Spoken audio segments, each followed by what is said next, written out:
உங்கள் favourite TV ஷோக்களை இனி miss பண்ண தேவையில்லை. ZEE5 இல் முற்றிலும் இலவசமாக காணுங்கள், இங்கேயும் எப்பொழுதும். எல்லாரும் வந்தாச்சு, பஞ்சாயத்து ஆரம்பிச்சிடலாங்களா? ஆரம்பிங்க.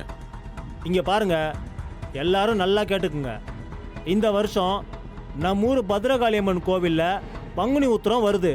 இந்த திருவிழாவை சிறப்பாக நடத்தணும்னு கமிட்டி முடிவு செஞ்சிருக்காங்க. அதுக்கு ஊர் மக்கள் உங்களோட சம்மதத்தை இந்த பஞ்சாயத்துல கேட்குறாங்க. எல்லாருக்கும் சம்மதம் தானம்மா? ஐயா, விழா நடத்துறதுக்கு ஊர் மக்கள் எல்லாரும் சம்மதம் சொல்லிட்டோம். அதே மாதிரி விழால குடுக்கிற ஊரோட முதல் மரியாதைய எனக்கு தான் கொடுக்கணும்னு இந்த பஞ்சாயத்துல நான் கேட்டுக்கிறேன்.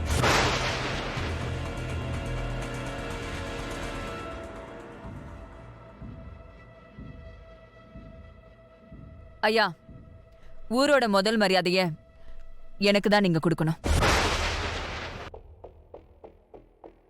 பஞ்சாயத்துல எல்லாரும் அதுக்கு சம்மதம் சொல்லணும். இந்த பாருங்க, வருஷா வருஷம் இந்த ஊரோட முதல் மரியாதையை மீனாட்சி அம்மாவுக்கு தான் கொடுத்துட்டு வரோம். இதுக்கு அவங்க என்ன சொல்றாங்கன்னு கேட்போம். அம்மா, நீங்க சொல்லுங்கம்மா.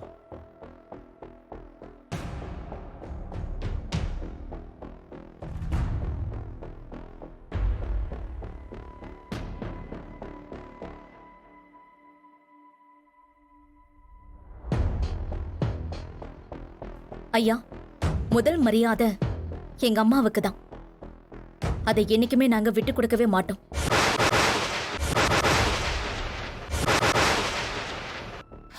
சக்தி, அம்மா, நீ சும்மா இருமா. ஏங்க, வருஷா வருஷம் அவங்களுக்கு தான் கொடுக்கணும்னு சட்டம் வச்சிருக்கீங்களா என்ன? இந்த வருஷம் எங்க அத்தைக்கு தான் முதல் மரியாதை கொடுக்கணும்.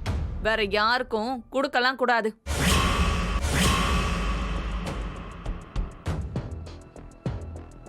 எப்பவும் இல்லாத போட்டியா இந்த வருஷம் 3 பேர் போட்டி போடுறீங்களே, இப்போ என்ன பண்றது?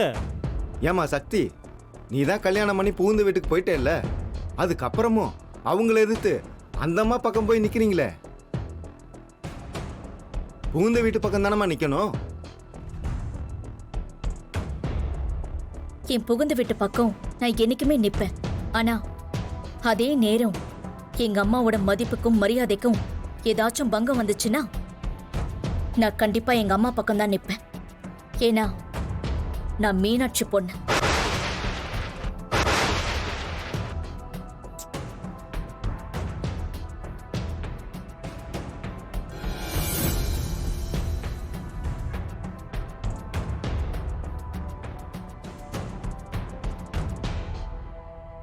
நான் ரங்கநாயகி அம்மாவோட மருமகங்கிறது எனக்கு பெருமைதான், நான் இல்லைங்கள.